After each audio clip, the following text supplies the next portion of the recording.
10 дугаар сарын 3-ны өдрөөс эхлэн бүтэн сарын хугацаанд үргэлжилсэн ардчилсан эмэгтэйчүүдийн холбооны сонгуулийн дүн гарч, ардчилсан эмэгтэйчүүдийн холбооны тэргүүнээр Салдангийн Одон туяа 5382 оноогоор, ардчилсан эмэгтэйчүүдийн холбооны нийслэлийн тэргүүнээр Бадамдоржийн Пунсалмаа 1279 оноогоор тэргүүлэн сонгогдлоо. Ардчилсан эмэгтэйчүүдийн холбооны нэр дэвшигч эмэгтэйчүүд өнгөрсөн сарын хугацаанд 20,000 км замыг туулж 30,000 эмэгтэйчүүдтэй уулзаж тэднийг сонссон юм а. Ардчилсан эмэгтэйчүүд 21 аймаг 9 дүүрэгт ажиллах хугацаанд эмэгтэйчүүдийн зүгээс ажилгүйдэл ядуурлын асуудалд анхаарахыг нэр дэвшигч эмэгтэйчүүдээс хүсч байсан юм. За сонгогдсон эмэгтэйчүүд энэ чиглэлд бодлого боловсруулан ажиллах мөн хэлж байна.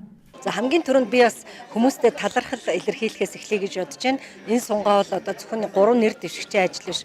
Бид одоо багаараа ажиллаа. Мөн одоо очисон аймаг дүүрэг болгонд манай одоо эмэгтэйчүүд, тухайн намынхан, үндэсний бодлогын хорооны гишүүд одоо бүгд дэмжиж ажилласан байгаа. Эдгээр хүмүүс маань бүгд санаа тавиад одоо уцтаж байна. Эдгээр хүмүүстээ бас баярснаа илэрхийлэх ийм одоо ажлаас эхлэе гэж бодож байна. За ер нь мэдээж манай стратеги төлөвлөгөө богино хугацаа, дунд урт хугацаанд гарсан байгаа учраас эннийхээ дагуу үйл ажиллагаагаа үргэлжлүүлээл одоо явнаа. Тэгээд улс төрийн намын одоо хамгийн чухал ажил бол үндсэн зорилго сонгуульд ялалт байгуулах, ингэж мөрийн хөтөлбөрөөр хэрэгжүүлэх явдал байгаа. Тийм учраас одоо 2020 оны бүх шатны сонгуульд эмэгтэйчүүд аль болох одоо олноороо зориглож нэр дэвших, дэвшсэн одоо тойрогтой ялалт байгуулах энэ ажил дээр бид нар бас онцгойлон анхаарч ажиллаж байгаа. За юуны өмнө их анхны сонгуульд орж үзлээ. Инх үед явж байгаа сонгуул их хатуу болд юм байна. Тэгээд нэлээд ширүүн сонгуул боллоо. Тэгээд сонгуулийн хувьд бол би их зүйлийг ойлголоо.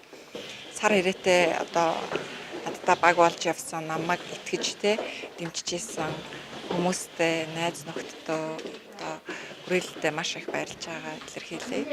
За намын шинжилгээний төлөө бол миний хийж байгаа байр суурь бол хамгийн түрүүнд намын эв нэгдлэг.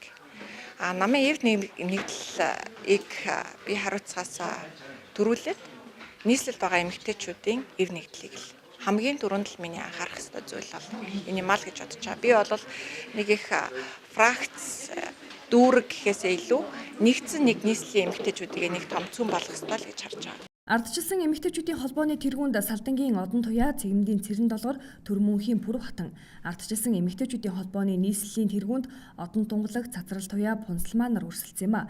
Нэг нь ялах сонгуул байсан ч ардчилсан эмэгтэйчүүд цаашид нийгмийн асуудлыг шийдвэрлэхэд хамтран ажиллаж хүчээ нэгтгэхээ хэлж байсан юм а.